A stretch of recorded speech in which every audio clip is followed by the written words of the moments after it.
बच्चों, आज मैं आपको बताने जा रहा हूँ alteration of memorandum of association, यानी कि कंपनी अपना मेमोरेंडम ऑफ एसोसिएशन में चेंजिंग कर सकती है। और ये बात बोली गई है सेक्शन 13 में।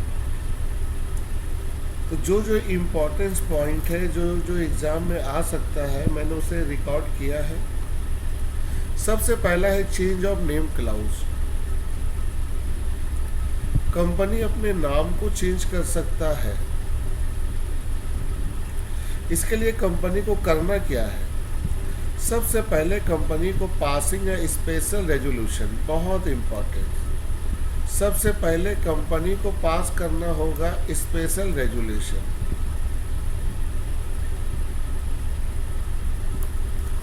यानी कि कंपनी को पास करना होगा एक special resolution in annual general meeting. यानी कि कंपनी अगर अपना नाम को चेंज करना चाहता है तो पहले उनको सभी मेंबर को बुलाना होगा, बुलाकर एक स्पेशल रेजोल्यूशन पास करना होगा।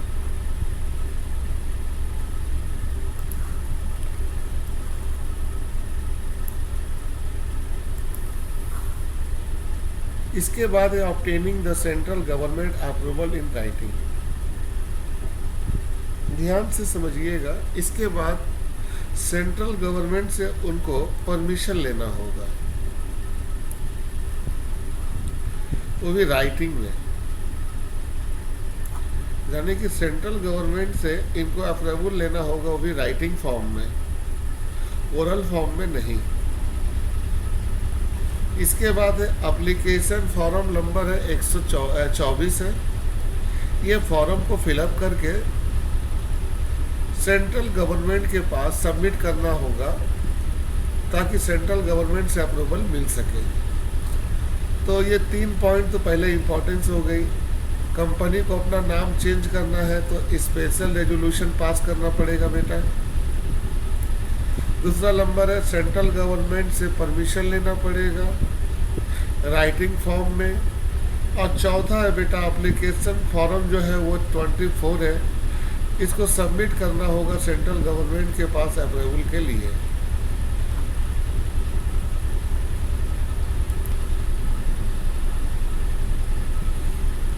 No approval of central government. आप सेंट्रल गवर्नमेंट का परमिशन नहीं ले सकते हैं।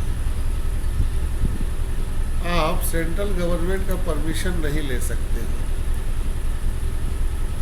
मतलब आपको सेंट्रल गवर्नमेंट से परमिशन लेने की ज़रूरत नहीं है। इम्पोर्टेंस बात है कब? इन केस ऑफ एडिशन या deletion of the word private limited. आपको याद होगा नाम के आखिरी में 2 वर्ड यूज होता है, प्राइवेट लिमिटेड और लिमिटेड।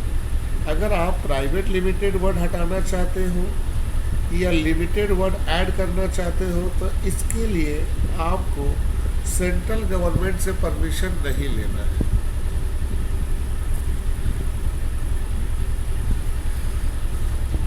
इसके लिए आपको सेंट्रल गवर्नमेंट से परमिशन नहीं लेना है।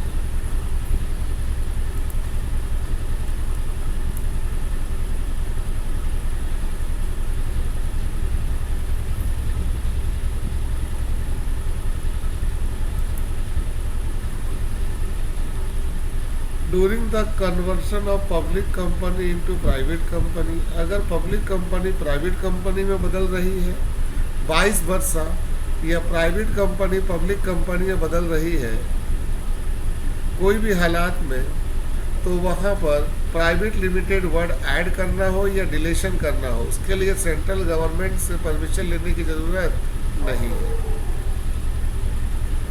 Ratification of name of the company. अपने नाम को गलती को सुधारना, ratification of name of the company, section 16।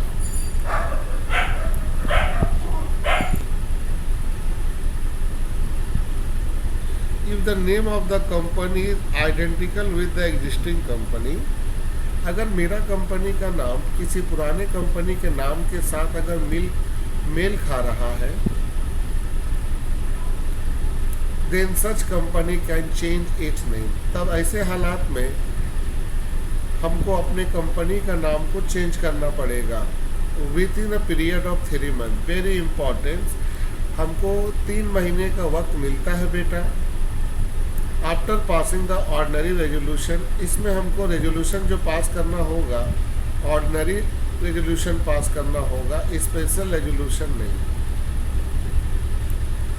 तो याद रखना बेटा, if the name of the company is identical with the existing company, अगर मेरा नाम किसी नए कंपनी के नाम के साथ, मेरा नाम किसी पुराने कंपनी के नाम के साथ अगर मेल खा रहा है, तब हम अपने कंपनी का नाम को चेंज कर सकते हैं 3 महीना के अंदर, आफ्टर पासिंग ऑर्डिनरी रेजोल्यूशन। यानी कि सबसे पहले हमको एक नॉर्मल रेजोल्यूशन पास करना पड़ेगा मीटिंग में, और मीटिंग में पास करने के बाद ठीक 3 महीना के अंदर हम अपना नाम को चेंज कर सकते हैं।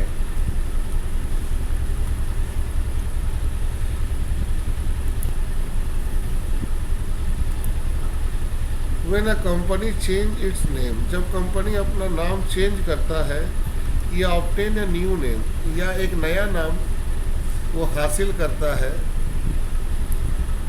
Give a notice of the such change to the registrar, तो बेचारे कंपनी की जिम्मेदारी है कि वो रजिस्ट्रार ऑफिस को ये बात बता दे कितने दिनों के अंदर, 15 डेज के अंदर। ये इम्पोर्टेंट स्टेप्स हो गई।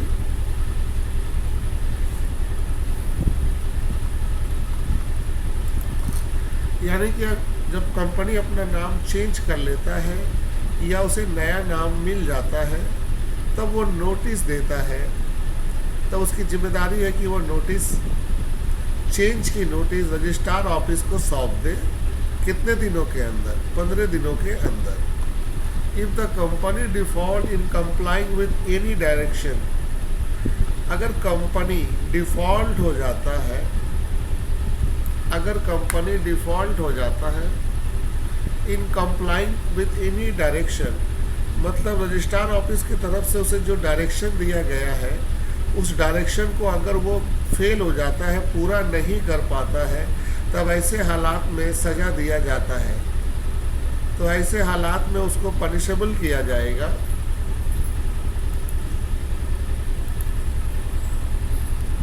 और वो सज़ा होगी फाइन की, 1000 रुपया फाइन लगेगा एवरी डे। एवरी डे का मतलब है जब तक आप जो डिफ़ॉल्ट किए हो, जब तक सुधार नहीं लेते हो, तब तक 1000 रुपया करके एवरी डे आपको फाइन देना पड़ेगा, और ये फाइन कंपनी को पे करना पड़ेगा। Every officer who is in default, हर वो ऑफिसर जिसने गलती की है, हर वो ऑफिसर जिसने गलती की है, उनको फाइन देना पड़ेगा 5000 रुपया, और यही फाइन बढ़कर 1 लाख तक जा सकता है।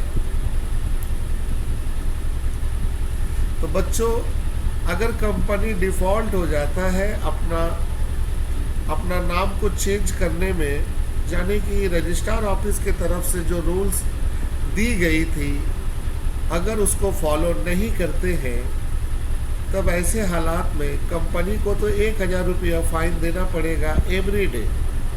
जब तक आप नाम को सुधार नहीं करते हो, अपनी गलती की सुधार नहीं करते हो, 1000 रुपया करके एवरी डे आपको देना पड़ेगा। अगर हर एक ऑफिसर जिन्होंने डिफ़ॉल्ट किया है, जिन्होंने गलती किया है, उनको फाइन देना पड़ेगा 5000 रुपया, और यही फाइन बढ़कर हो जाएगा 1 लाख रुपए।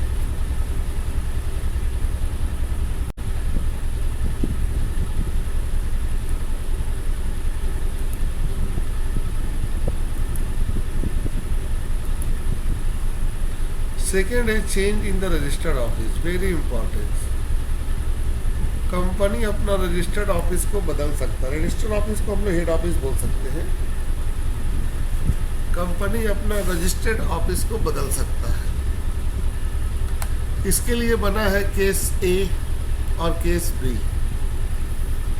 केस ए में change of the registered office from one premises to another premises in the same city, यानी कि कंपनी अपना रजिस्टर ऑफिस चेंज कर रहा है, लेकिन सिटी में कोई चेंजिंग नहीं है। सीटिंग में कोई चेंजिंग नहीं है बच्चों। मान लो सिटी अगर कलकत्ता है, कलकत्ता सिटी के अंदर वो अपना हेड ऑफिस को बदल रहा है, अपना रजिस्टर्ड ऑफिस को चेंज कर रहा है, ये हम लोगों ने रखा केस ए। इसके लिए कंपनी को करना क्या होगा, सिर्फ दो ही काम करना होगा। सबसे पहले तो कंपनी को एक स्पेशल रेजोल्यूशन पास करना होगा, सबसे पहले कंपनी को एक ऑर्डिनरी रेजोल्यूशन पास करना होगा।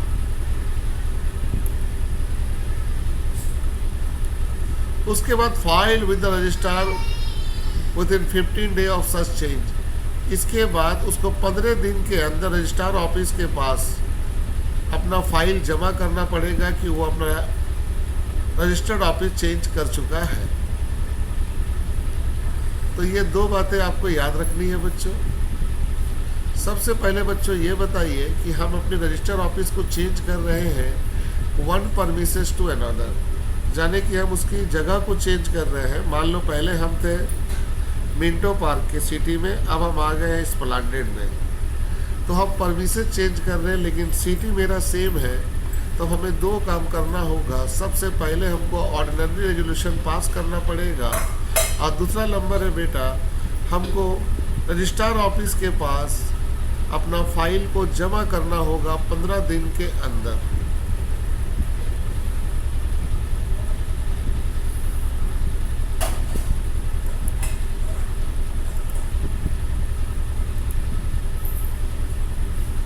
केस बी में है change of registered office from one city to another in the same state. अब हम एक सिटी से दूसरे सिटी में चेंज हो रहे हैं, लेकिन स्टेट में कोई चेंजिंग नहीं है। मान लो हम पश्चिम बंगाल में हैं, तो हम पश्चिम बंगाल में ही हैं, और उसके एक सिटी से हम दूसरे सिटी में चेंज हो रहे हैं, तब हमको पास करना पड़ेगा बेटा स्पेशल रेजोल्यूशन। उसके बाद हमें रजिस्ट्रार ऑफिस तब change the must be confirm by the regional director, और रीजनल डायरेक्टर जो होते हैं उनकी जिम्मेदारी है कि वो इस बात की कंफर्म करेंगे, मतलब ये रीजनल डायरेक्टर की जिम्मेदारी है कि वो ये बात को कंफर्म करेंगे कि वो अपनी रजिस्टर्ड ऑफिस एक सिटी से दूसरे सिटी में चेंज कर रहे हैं।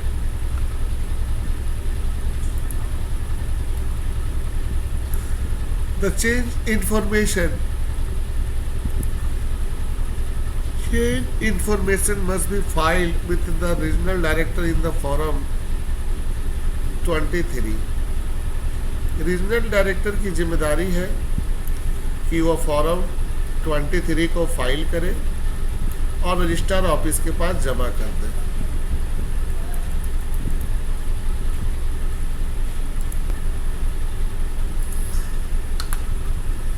The change information must be filed with the regional director in Form 23। ये तो मैंने आपको कह दिया।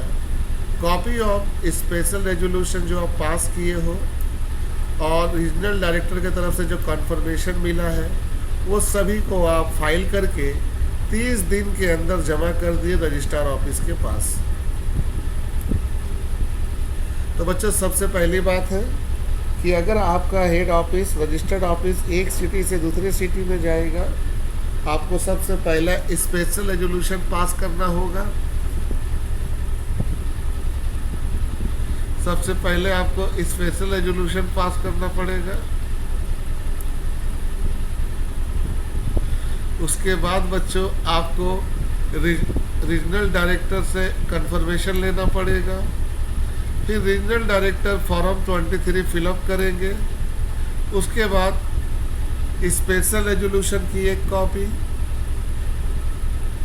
और रीजनल डायरेक्टर की कंफर्मेशन वाली कॉपी, ये सभी आपको 30 दिन के अंदर जमा कर देना पड़ेगा।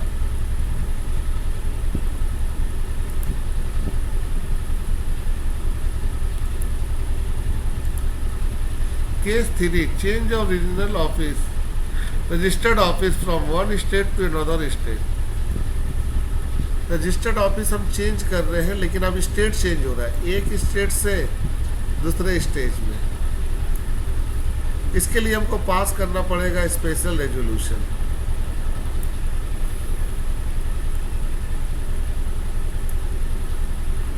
फिर उसके बाद कंफर्म द सेंट्रल गवर्नमेंट, और ये बात की जानकारी हमको देना पड़ेगा सेंट्रल गवर्नमेंट को भाई।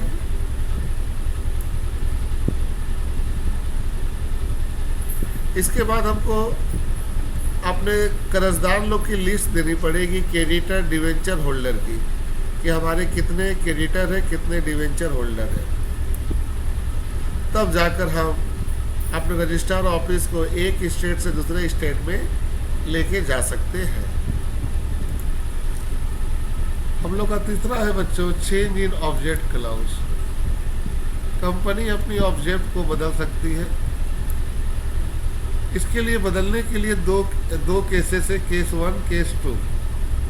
अगर कंपनी अपना ऑब्जेक्ट क्लाउज बदलना चाहता है तो दो तरह की हालात होती है। केस 1 कहता है the company has not issue a prospectus, यानी कि कंपनी ने अभी तक अपना कोई प्रोस्पेक्टस इशू नहीं किया है,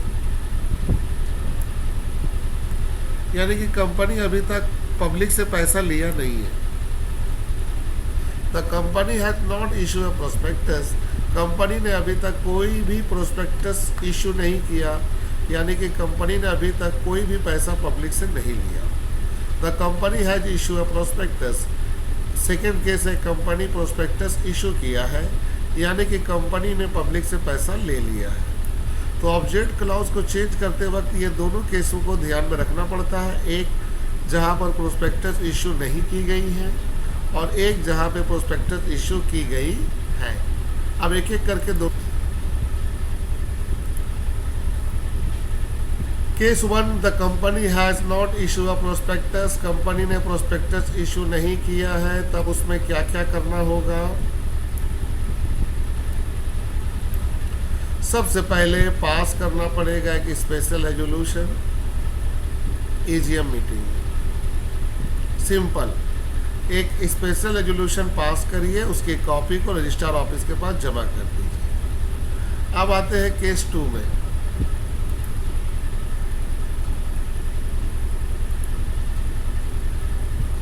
company has issue a prospectus, ये सेकेंड केस है जहां कंपनी प्रोस्पेक्टस इशू किया है। तब क्या करना होगा। The company raise money through the prospectus, company ने पैसा कलेक्ट किया है, कंपनी ने पैसा ले लिया है प्रोस्पेक्टस के जरिए। Still has any unutilise money, लेकिन अभी तक कंपनी वो पैसा का यूज नहीं कर पाया है, मतलब पब्लिक से जो पैसा लिया है बिजनेस करने के लिए, वो पैसा अभी तक कंपनी यूज नहीं कर पाया है। तो shall not change in object, तब ऐसे हालात में वो अपने ऑब्जेक्ट को चेंज नहीं कर सकता है। और वो तब तक नहीं कर सकता है बच्चा जब तक वो स्पेशल रेजोल्यूशन पास नहीं कर लेता। और ये रेजोल्यूशन पास करना पड़ेगा पोस्टल बैलेट, यानी कि जितने भी लोग कंपनी को पैसा दिए हैं सबके पास एक लेटर भेजा जाएगा। उस लेटर में वो सभी साइन करेंगे और लेटर के थ्रू वो लोग वोट देंगे, उसको कहेंगे स्पेशल रेजोल्यूशन। और ये जब तक वो पास नहीं कर लेते हैं तब तक वो अपने ऑब्जेक्ट को चेंज नहीं कर सकते हैं। तो बच्चों, object clause, name clause, registered office का चेंज, ये बहुत इंपॉर्टेंस है। सबसे ज़्यादा इंपॉर्टेंस है चेंज इन नेम क्लाउज और चेंज